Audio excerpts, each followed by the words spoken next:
Ayurveda is a healing science from India. The word Ayurveda means a way of living. So how we live into our day-to-day life. And it is a science. And Ayurveda was developed because when humanity started settling into the cities, and sages or the wise beings at that time realized that we need a little bit extra effort to make sure that our system is working, our rhythm of our system is working. So Ayurveda is all about basically our rhythm and rhythm of the nature and rhythm of what's happening around us, and stay tuned with that. Ayurveda is also a holistic science. Ayurveda understands that each and every individual is unique fingerprint of divine. That's why some practices which may work for you may not work for me, and that's okay. And that's okay because those practices are given according to your system's need. Now, this means that Ayurveda doesn't have one bill that fits all. Prevention is the key in Ayurveda. Instead of constantly handing out herbs, Ayurveda talks about have discipline of daily routine. And Ayurveda also talks about different constitutions. What does that mean is Ayurveda look at it like we as a human being, Ayurveda looks at it as we are made out of 5 elements. And these 5 elements is space, air, fire, water, and earth.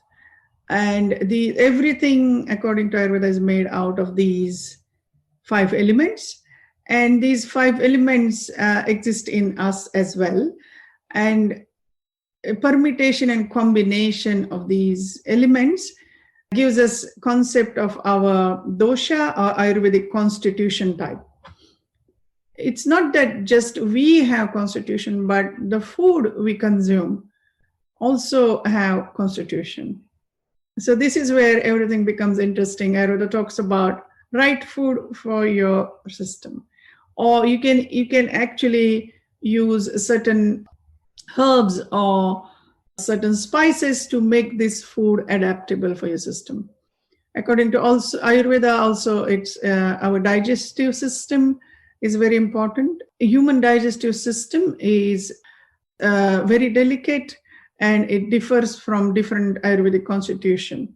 So, for example, Vata or the air element, air and space dominant constitution, it has a irregular digestive fire.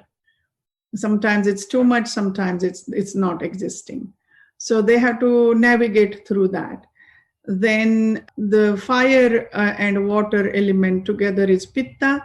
These people have strong metabolism, but with the age, these people, if they keep eating this, they can digest anything, but if they continue eating like that, then they can, with the age, they can start putting on weight. So they need to notice that. And also, if they keep eating fiery food, then it is going to create acidity for them.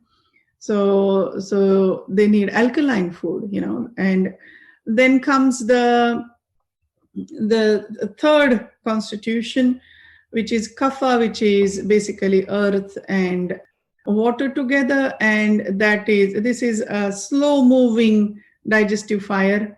And for these people, they need to be very careful not to eat sweet and fatty food, and they need to keep metabolism healthy by maybe eating a little bit spicy food, spicing up their diet so that they can, build their fire. It's almost like a kapha people have almost like a wet log, a burning kind of fire, digestive fire, which is again low. So they need to build that fire. So these are kind of like concepts of the digestive fire.